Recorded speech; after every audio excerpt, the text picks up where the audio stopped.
Alright everyone, it is officially new bike day.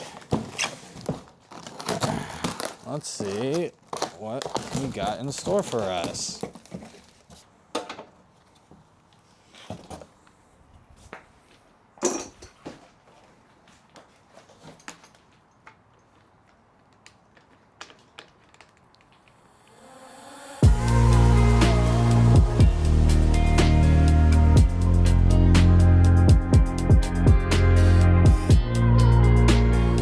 Alright guys, so it is officially new bike day. Well, new bike day to me at least. As I'm sure many of you have probably realized, this is by no means a new frame. This is a mid 2011, 2012 Trek something. What is this? Turn it off. This is a 2011 Trek 2.1 that I was able to pick up for a very reasonable price on Facebook Marketplace. So today we're going to be doing a build just for everyone. None of the parts that we're going to put on are going to be anything too flashy. It'll be a good mix of used parts that I had sitting around in my bins and new parts in all the places that matter. So with that, this is something that quite honestly anyone can do.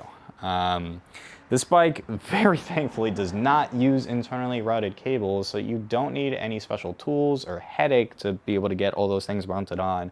We're going to be able to do 90% of this build with simply Allen keys and a little bit of knowledge. All right, so with that, please go ahead and sit back, relax, and enjoy the build as we get this beautiful Trek 2.1 completed up.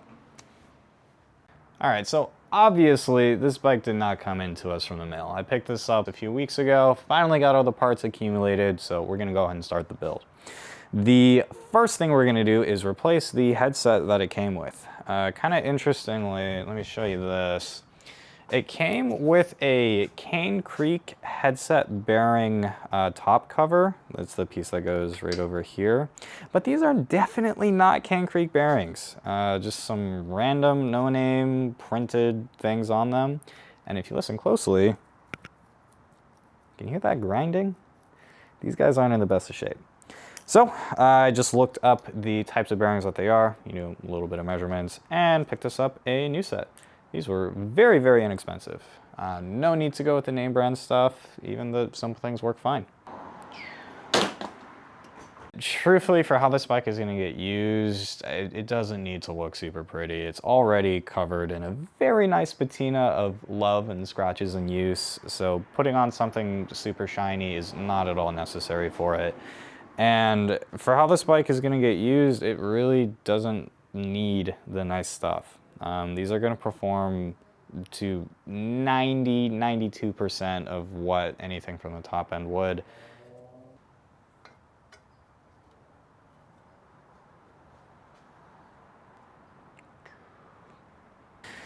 Now, because I measured what those bearings were previously in, we are absolutely okay to just reuse the crown race on this fork. If I were putting in a different size headset bearing or a different type, then I would have had to pull this off and replace it with whatever was necessary for that new bearing set, but totally fine to reuse this. We're gonna pretend they're Cane Creek bearings. Whee! All right, one set of bearings done. Time for the second one. We're gonna go ahead and get that bottom bracket installed. Okay. Fortunately, the bottom bracket that came with the bike is honestly still in good shape. In here, there's no grinding. So we're just gonna go ahead and reuse it. Don't forget, whenever you are tightening a threaded bottom bracket, to tighten it is to go towards the direction of the wheel. Loosening, or the direction of the rear wheel, I should clarify. Loosening is the direction of the headset.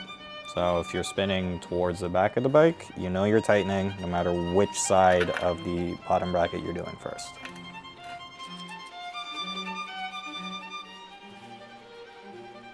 Go ahead and grab the actual bottom bracket tool.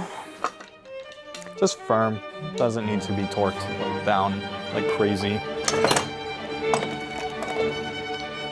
On we go. So this guy, last little bit I'm screwing on, is called a compression cap. This is what controls how much pressure is on our bottom bracket bearings. This, kind of frustratingly, is something based off of feel. There isn't something that's like an official number as to what it's supposed to be. Every bike is going to be a little bit different. Whether or not you have spacers here will affect it. How wide the bottom bracket is will affect it. But I'll show you what too tight looks like. That's too tight. See how it's getting stuck up? Not really spinning that freely. Too loose now. Spins well, but there's play. We don't want to see that. So we just got to find a nice, happy medium. That looks to be about good. And we shall tighten up the pinch bolts. Next up, we'll go ahead and install our brake calipers. One's done. Get the second one on.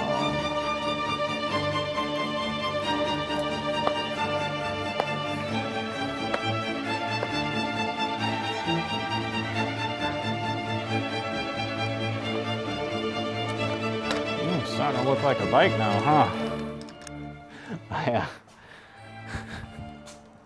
So this is back in a time in which 25 millimeters was considered to be wide. I went with 28s, like half guessing that they would fit. Quite honestly, it looks like this is the max tire size that could. So, lucky. Where did I put the cassette? I swear I had it sitting around somewhere. Oh, wait a sec. I had it sitting around here somewhere before I dropped it. Ha! Here it is. I need a little unboxing therapy on this brand new Shimano HG Alivio 9-speed cassette. All right, so this is one of the few things on this build that we are actually doing new. The only other things, actually, quite honestly, are the tubes, tires, and bar tape. All personal touches of my own. The chain is something that I personally use for like 100 or so miles, but it should be fine. The bike, or the cassette that was originally on it, was an 11-speed, and we are not putting on an 11-speed Grupo, so we needed to pick up something new. But this is how they come out of the box. Wow. The one thing that's actually particularly nice about Shimano cassettes, even on the low end in comparison to something like Microshift, even on the low end, these shift ramps are really, really well defined. Like all these little divots. I've never had bad shifting on a cassette like this. They work brilliantly, and they are very cost effective too. So let's go ahead and slap some grease on that free hub body, and then we'll get the cassette on.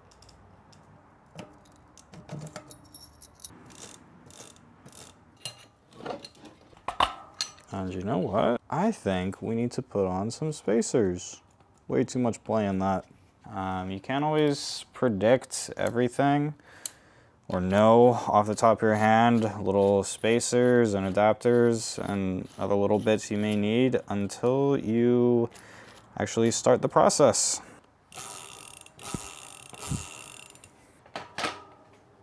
So now that we got the wheel installed, we're gonna go ahead and move on to the handlebars so we can do the rest of the touch points.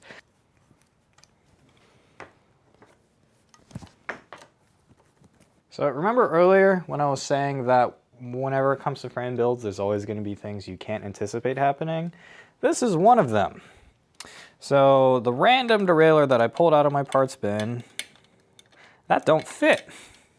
This is the only angle it would fit in because it's smacking against the tire. So let me go find one. I'll be right back. We're gonna steal it from this bike.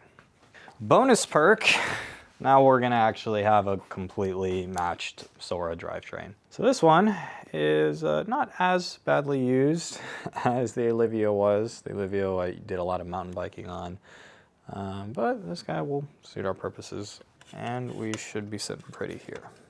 Now, rear derailleur. This is gonna be A lot simpler. Definitely no fiddling around needed. Matching Sora 9-speed derailleur. I always install them like nearly vertical. The reason for it is I don't have to do any guesswork with where my B-limit screw is. If I'm installing it this direction, I know it's going to be above our little catch point here on the derailleur hanger. Now with the derailleur itself installed, I'm going to go ahead and set the limit screws. And right there, looks perfect. So this is a used 9-speed chain, but it was personally used by me. I couldn't say exactly what the mileage is, but definitely less than like 300 or 400. This is when I was playing around as to what kind of speed drivetrain I wanted to have. So there's not going to be that much wear on it. The way that we size for chain, you wrap it around the big teeth, both front and rear. Stretch the chain as tight as it will go. And if we were connecting it like this, we would want that right there to be the link. So we need to add one additional one. Anything that utilizes a fixed rear triangle, so everything but a full suspension bike, this is generally how you want to size the chain. So we're gonna pop the link right there, add in our quick link. It may end up being just slightly too long, but this is a really long cage derailleur, so I'd rather it be too long than too short. We can always remove some additional links once I connect the cables. For any of you wondering how I got the front derailleur to stay still in the large chainring without any of the cables being connected, I just screwed our low limit screw all the way in. So right there. Makes it a little bit easier when you're doing a frame build. Otherwise, I would have had to wait until I connected all of the shifting cables to be able to size the chain. But honestly, that looks like it's sitting pretty good. With that done, let's go ahead and get our compression cap in. Okay, we are getting close to done. All of our major components are attached to the bike. The final step is putting all the cables on and then adjusting everything. So let's go ahead and run some cables. Right inside of there. There we go.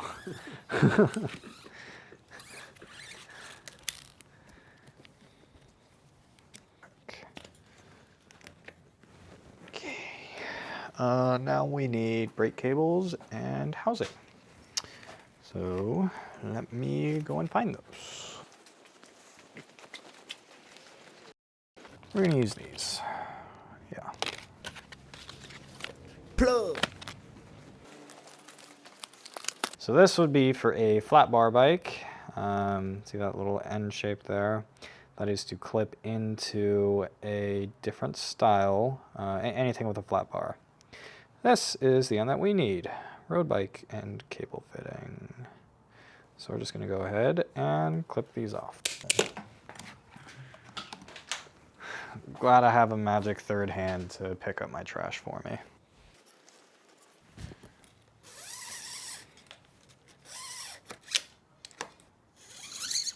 We need to get housing. Your guys' parts bins have random Thompson stems in them?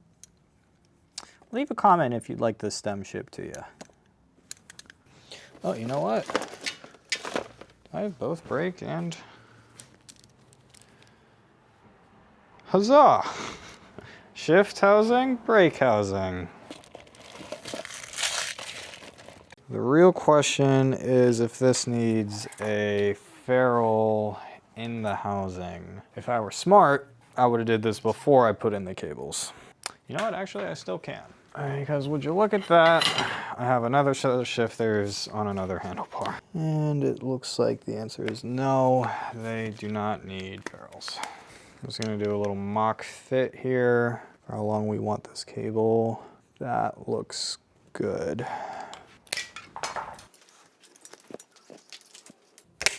I always stab it with a little poker just to make sure that the cable ends are in decent shape.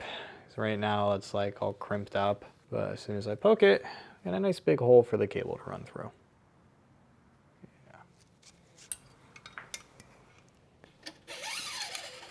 A little straighter than I would have liked. We'll see if it creates any problems later.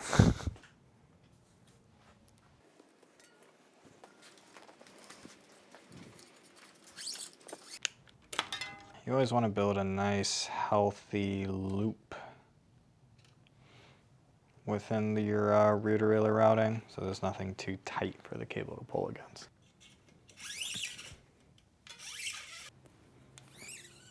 You can see from the wear marks on here as well, a little silver wear. It definitely was routed like that previously. All right, we got all of our cables connected. It is now time to go through the adjusting process to make sure our derailleurs and the brakes are in the right position, and then to fine tune everything. To make that a little bit easier though, let's go ahead and slap some pedals on. So if you could return the favor once more, where are my pedals at? I thought I left them around here. Oh, wait. Oh. Oh, never mind, it came back around. Where's the other one though?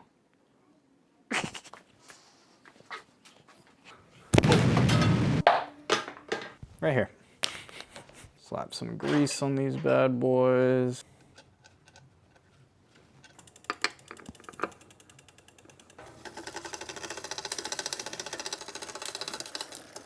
Look at that. Perfectly set lower limit. No adjustment needed. So needed a little bit on the barrel. Now we do the front derailleur. Now this is one of the things that newer frames really lost out on. Anything that utilizes internal cables are these beautiful, beautiful outboard barrel adjusters. Because with one of these guys, I can do micro tensions to our cable to get this adjusted. On anything newer, I have to just keep pulling the cable in and out, in and out, in and out until I get the right pressure. With externally routed cables, it isn't an issue. I simply adjust the barrel adjuster. And look at that, we got a working front derailleur. Let's check our low limit, a little bit high. All right, we got ourselves some working gears. I do think that this chain length is pretty good too. So just to see how we look when we're super, super cross-chained. We're not lagging too far, so we're good on the top end. Let's check the low end. I think we're okay. Let's go ahead and cut and crimp these cables.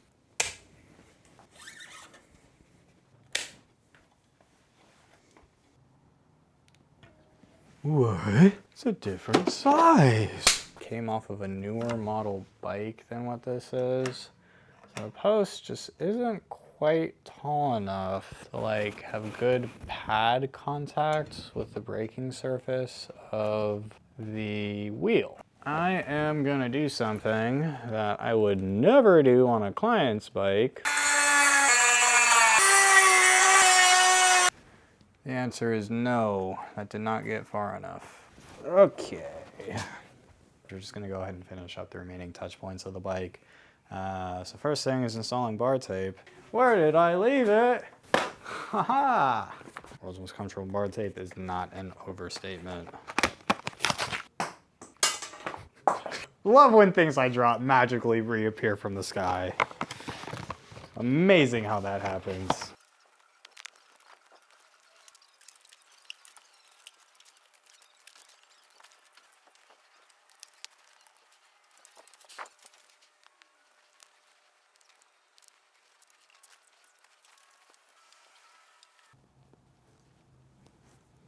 Final finishing touches, getting our saddle installed and the headset and steering straightened, and then we'll be set.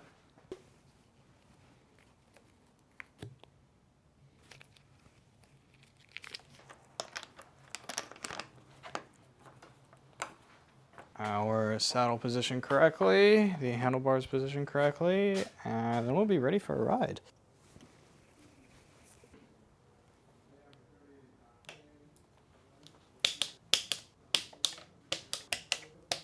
And just like that, we're ready for a ride. I feel like I should have like some sort of final note or send off. No. No?